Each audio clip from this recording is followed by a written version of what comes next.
Well, first of all, the merge has been forecasted to occur for 4 years in a row now. So for all the excitement, I'll believe it when I see it.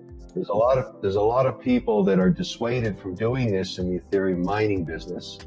So they're not that excited about it. So you've got, an inconsistent harmony occurring. And now anything could happen. But really at the end of the day, ETH it's slow and it's expensive. And so if it doesn't fix itself, it's going to have lots and lots of competition. And so everybody has an opinion on this. And I think the market is being the market. I have a pretty big position as well. I'm going to wait and see what happens because it has attracted more applications, more usage than anything else to date. But that doesn't mean it's fixed in stone.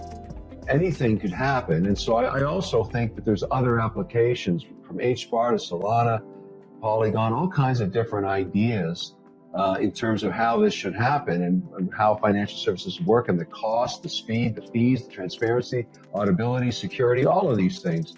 And I tell people, look, if you want exposure, have at least 7 or 8 positions on these projects because you just don't know. You can do it by order of market capitalization. That's easy to find out. But that doesn't mean you're right at doing that either. So diversification on this very nascent system, and whether, it's where it all fits. When people tell you, well, I know with certainty this particular level 2 is going to really work, they have no idea. It's the adoption by users of apps and applications on top of it, and payment systems and transparency and all the rest I mentioned, that will eventually determine whether that platform is profitable or it isn't. At the end of the day, if it never makes any money, it's going to zero like every other business. And many will go to zero, and that too is okay. Crypto is not yet a real asset class because it hasn't been regulated yet. So for all the excitement about it, and one of the reasons I'm long, certainly WonderFi stock and 32 different crypto projects, is that I believe over the next 2 to 3 years, we will get regulation. And then finally, we can get institutional participation. People forget that 70% of the world's wealth is tied up in pension and sovereign wealth funds. And so if they're not allowed to buy the asset class, there's no underlying bid. And that's one of the reasons we can't get crypto past $24,000. It's really hard because there's not really a large constituency that's permitted to buy it yet, particularly Bitcoin and even Ethereum and even USDC, probably the 3 most popular right now.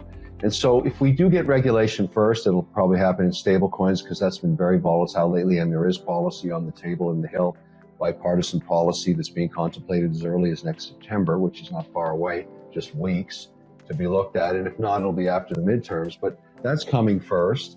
And then of course, it'll be on to Bitcoin and others, whether they're allowed in an ETF, but that's the upside. That's why you participate. But to say that, it's a real asset class, it's not there yet. It's still nascent, it's tiny, but it doesn't mean you shouldn't invest. You should be ahead of when it's finally made a real asset class because its price will materially appreciate.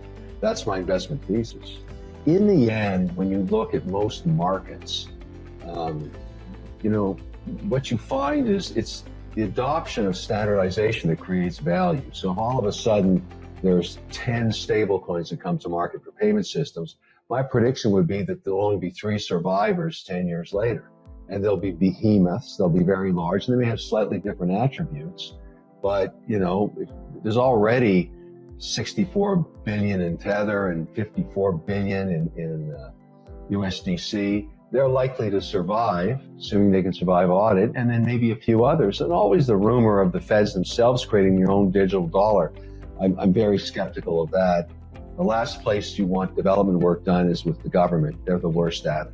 So I'd let the private sector figure that out and just the government provide regulation. But, everybody's speculating on this stuff. The one constant that I would remind everybody to think about in why the use case for investing in this sector, and I personally believe over the next decade, crypto will be the 12th sector of the S&P. And the reason I believe that is when I teach graduating cohorts of engineers, I don't care what college you do it at. You can go to MIT, Harvard, you can go to Waterloo in Canada, or Temple, Notre Dame, you name it. A third of the graduating class, the smartest hands above keyboards in the world, because some of these classes are 1/3 international, particularly MIT. They have no interest in, as engineers, to go back to the other 11 sectors of the economy. Zero interest in working there. They all want to work on the blockchain. So My argument is you can't take that much intellectual capital, the best and the brightest, put them onto this sector by the tens of thousands every week and not expect incredible outcomes. So it's just like at the beginning of the internet, and all of a sudden when people thought, oh, the internet's not going to be anything, look at it today, it's the backbone of the economy. The same thing I think will happen in crypto just by the amount of intellectual talent. So it seems pretty stupid to me to invite international students from geographies that are very advanced in crypto and then kick them out of the country after they're educated. It's very stupid, and that policy should be fixed. Even the brightest, look at it, Sam Bankman-Fried.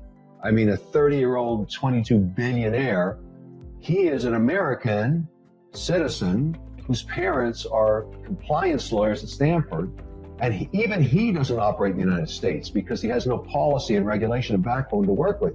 So all of that money and that intellectual capital that he is gathering from the Caribbean islands should be stateside, but it's not. So we have to get some policy into this sector, or we'll continue to lose the country's brain trust in this nascent sector.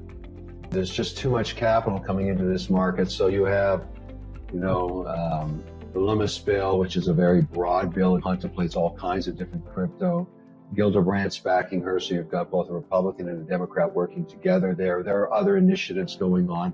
I'm spending a fair amount of my time on the Hill these days meeting. I'm not the only private citizen doing that. We want policy, particularly those of us that work in financial services, because we think it unlocks the power of the institutional investors' interest in crypto. And so we need the policy to get there.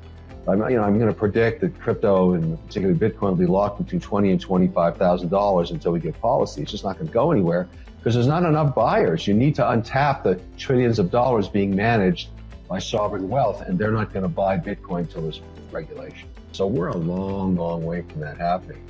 And so most of the people that own Bitcoin are high net worth individuals, family offices, hedge funds, and minor institutional clients, very minor.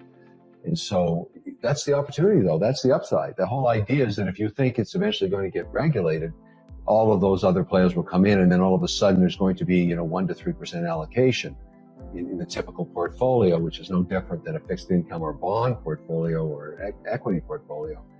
And that's when this industry will begin to mature. And then also companies will build the financial infrastructure to actually be compliant in crypto with the reporting, whether it be capital gains and losses or some kind of lending program where there's an income to it, or staking. All of that has to get worked out, but just zero compliance platforms. And so it's really hard to do that right now. And so that's why, for all the enthusiasm about Bitcoin, virtually nobody owns it.